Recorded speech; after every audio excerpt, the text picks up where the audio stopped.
The funeral home's mahogany walls seemed to close in as I clutched the cream-colored envelope Aunt Katherine's lawyers had handed me. The elegant cursive on the front simply read, "To be opened at the funeral service." My aunt had always been the family enigma, brilliantly successful, perpetually single, and keeper of secrets that made the rest of our respectable family nervous. Now at 67 she'd left this world the same way she'd lived in it, entirely on her own terms. "Will the family please be seated?"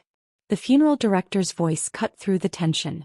The small chapel was filled with relatives I hadn't seen in years, all dressed in expensive black clothing that spoke of inherited wealth and carefully maintained appearances.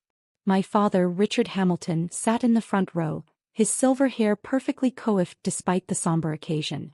Next to him, my mother dabbed at dry eyes with a monogrammed handkerchief. They'd spent years trying to distance themselves from Aunt Katherine's unconventional lifestyle, yet here they were, drawn by the gravity of her wealth. "Before we proceed," the funeral director continued, "Miss Hamilton left specific instructions for the reading of her will and a special announcement." I felt my father stiffen beside me. In the row behind us, my cousin William muttered something about theatrical nonsense. The family lawyer, Mr. Chin, stepped forward. "Catherine Hamilton's estate, valued at approximately $89 million, including Hamilton Industries and all subsidiary companies, is to be inherited in its entirety by her niece, Sarah Hamilton." The chapel erupted in whispers. My father's hand gripped my arm painfully. "However," Mr. Chin continued, "this inheritance comes with one condition. Sarah must read the contents of this envelope to the assembled family before the inheritance can be transferred." All eyes turned to me. The envelope felt heavy in my hands, weighted with decades of unspoken truths. "This is ridiculous." My father stood up. "Sarah, don't dash." "Richard," my mother hissed, pulling him back down. "Not here." I walked to the podium, my heels clicking against the polished floor. Aunt Katherine had raised me more than my own parents had, teaching me about business while they were busy with charity galas and country club politics. She'd shown me how to be strong in a world that preferred women to be decorative. The envelope opened with a crisp tear. Inside was a single photograph and a letter in Aunt Katherine's distinctive handwriting. As I unfolded the letter, my father's face drained of color. He knew. Somehow he knew what was coming. "My dearest family," I began reading, "if you're hearing this, I've finally shuffled off this mortal coil, hopefully leaving behind a legacy bigger than the whispers and lies you've spread about me for 40 years. The chapel grew silent. Even the funeral director seemed to hold his breath. "You've called me eccentric, difficult, a black sheep. You've hidden your children from me, afraid I'd corrupt them with my unusual ideas. You've spread rumors about why I never married, why I focused on business instead of finding a suitable husband." I paused, looking at the photograph that had fallen from the envelope. It showed a much younger Aunt Katherine, beautiful in a white dress, standing next to another woman in an identical dress.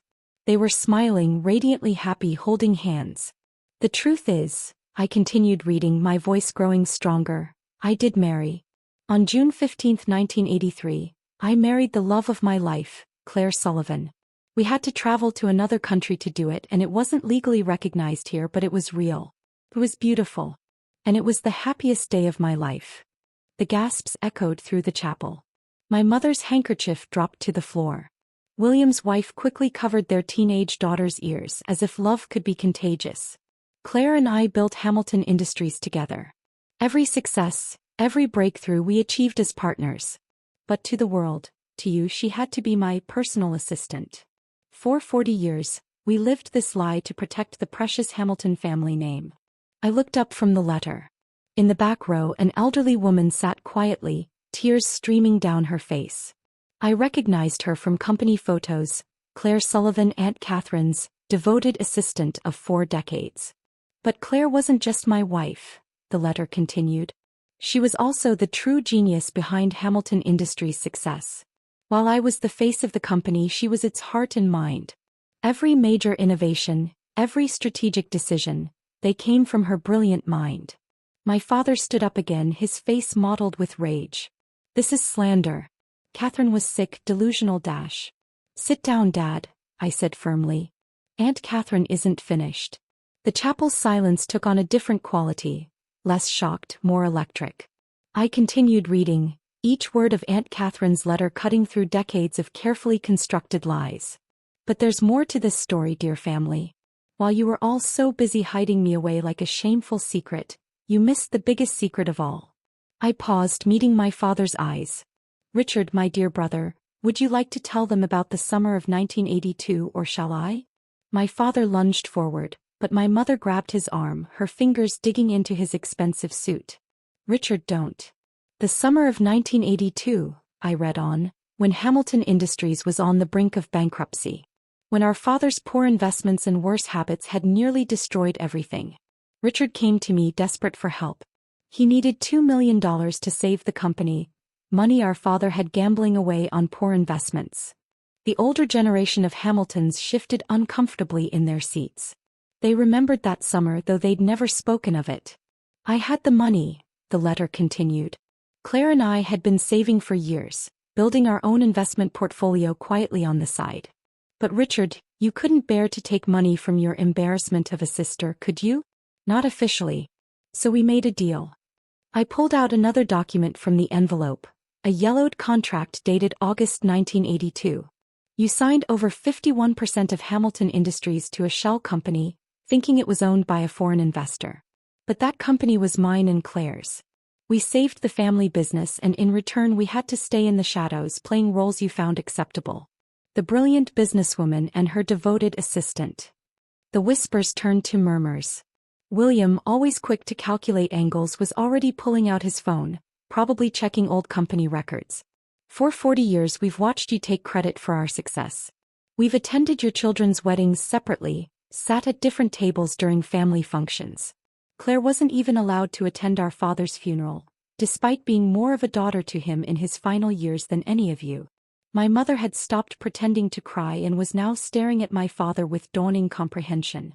All those years of unexpected business turnarounds, of miraculous financial recoveries, they hadn't been my father's doing at all. But here's the true irony, I continued reading, watching my father's face grow paler with each word. While you were all so concerned with appearances, with keeping the family name untainted, you never noticed that the real power had shifted long ago. Every major decision, every significant change in Hamilton Industries for the past 40 years has required my approval, or rather my shell company's approval. I pulled out more documents, board meeting minutes, voting records, ownership trails that all led back to one source. I could have taken everything, Richard. Could have exposed you decades ago. But Claire taught me something valuable. Success isn't about revenge. It's about building something meaningful, something that lasts. The letter's tone shifted, becoming warmer. And that brings me to you, Sarah. While your father was busy teaching you about country club etiquette, Claire and I were teaching you about business.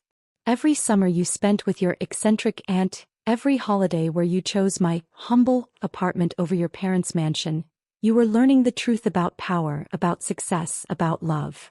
Tears pricked at my eyes as I remembered those precious times, the late-night strategy sessions, the quiet dinners where Claire and Aunt Katherine completed each other's sentences, the lessons about business that went far deeper than profit margins. You learned that real strength doesn't come from suppressing others to maintain appearances. It comes from lifting people up, from recognizing talent and truth wherever you find them. That's why you're the only one I trust with our legacy. I looked up at Claire, still sitting quietly in the back. She gave me a small nod, her eyes full of both grief and pride. But the inheritance comes with responsibilities, I read on. First, Claire Sullivan is to be immediately installed as chairwoman of the board, her true role finally recognized. Second, the Hamilton Foundation's focus will shift to supporting LGBTQ+ youth in business. And third, my father stood up again, his voice shaking. This is impossible. The board will never dash. The board already has. Claire spoke for the first time, her voice clear and strong. They voted this morning. Katherine made sure everything was in place before she left us.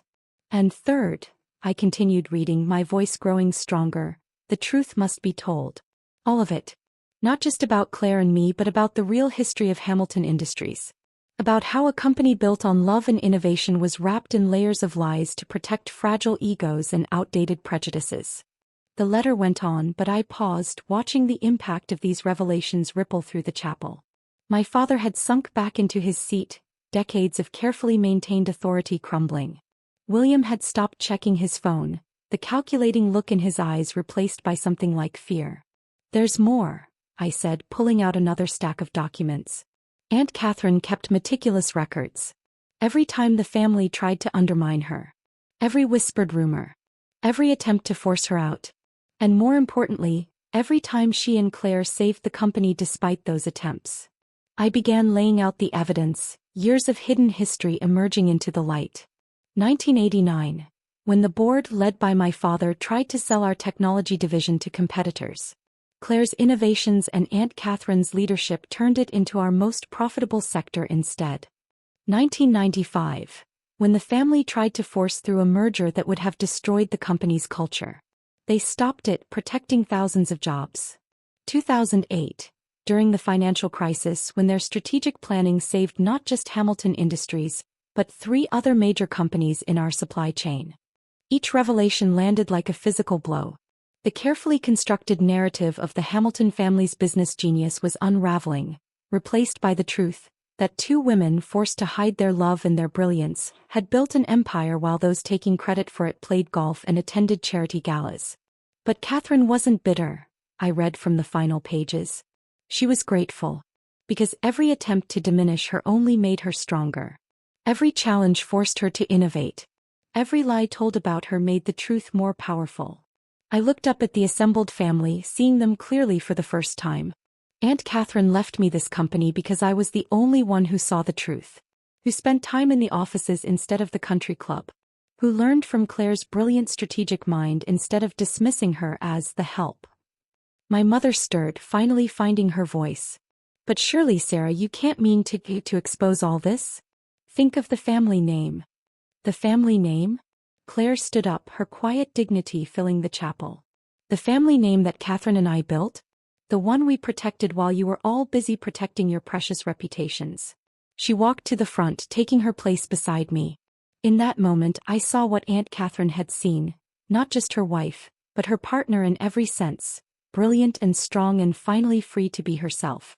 "For 40 years, Claire continued, I watched the love of my life navigate your judgment, your condescension, your thinly veiled contempt. I watched her build something extraordinary while you took credit for her work. No more." I pulled out the final document, a press release, already scheduled for distribution. "Hamilton Industries is proud to announce its new leadership structure," I read. "Claire Sullivan Hamilton takes her rightful place as chairwoman, while Sarah Hamilton assumes the role of CEO. The company also announces the establishment of the Katherine Hamilton Foundation for LGBTQ+ innovation, with an initial endowment of $50 million. The chapel erupted in chaos. My father tried to grab the press release, but his hands were shaking too badly. William was already on the phone with his lawyers. My mother had given up all pretense of propriety and was openly crying. But in the midst of the chaos, something beautiful was happening. Junior employees of Hamilton Industries, many of whom had slipped into the back of the chapel, were approaching Claire one by one. They shared stories of how Katherine and Claire had mentored them, supported them, created a secret network of acceptance and opportunity within the company's rigid structure. "There's one more thing," I announced, raising my voice above the din. "Aunt Katherine left instructions for her tombstone. Would you like to see it?" I nodded to the funeral director, who unveiled the elegant stone. There, carved in lasting granite, were the words, "Katherine Hamilton Sullivan, beloved wife of Claire, builder of dreams, keeper of truth. Love wins in the end." "This is what she wanted," I continued. "Not revenge, not exposure, but truth. The truth that love builds stronger companies than fear. That innovation flourishes in acceptance, not judgment. That real legacy isn't about maintaining appearances, it's about creating something meaningful." Claire stepped forward, touching the stone gently. "Katherine and I built this company on love for each other, love for innovation, love for creating opportunities for others. That's the real Hamilton legacy, not the fiction you've all been living." The next few hours transformed Hamilton Industries forever. The press release went out, making headlines across the business world. Social media exploded with stories from employees past and present, sharing how Katherine and Claire had secretly supported and mentored them. My father tried to challenge the inheritance in court, but the documentation was ironclad. Katherine had spent decades preparing for this moment, ensuring that the truth would not only come out but would be legally unassailable. The family's reactions split along predictable lines. The older generation, led by my parents, retreated to their country clubs, nursing their wounded pride. But the younger cousins, especially those who had struggled with their own identities, began reaching out, sharing their stories, finding inspiration in Katherine and Claire's legacy. 6 months later, Hamilton Industries had transformed. Under Claire's leadership, we launched innovative programs supporting LGBTQ+ entrepreneurs. Our stock price soared as the market responded to our authentic, inclusive leadership. The Katherine Hamilton Foundation became a powerful force for change, funding startups led by marginalized innovators. Claire, finally free to be herself, emerged as a brilliant public speaker and mentor, sharing her decades of business wisdom. As for me, I kept my aunt's old office, but with one change. The walls, once covered in traditional business awards, now displayed photographs, Katherine and Claire through the years, building their empire while hiding in plain sight. Their love story, their business genius, their quiet revolution. The final photo, taken just months before Katherine's passing, showed them in the same pose as their secret wedding picture from 1983. Older, wiser, but still radiantly in love. Still building something extraordinary. On my desk sits Katherine's last note to me, written the day before she died. Remember, Sarah, the greatest legacies aren't built on lies. They're built on love, truth, and the courage to be who you really are. Now go build something wonderful. And that's exactly what we're doing.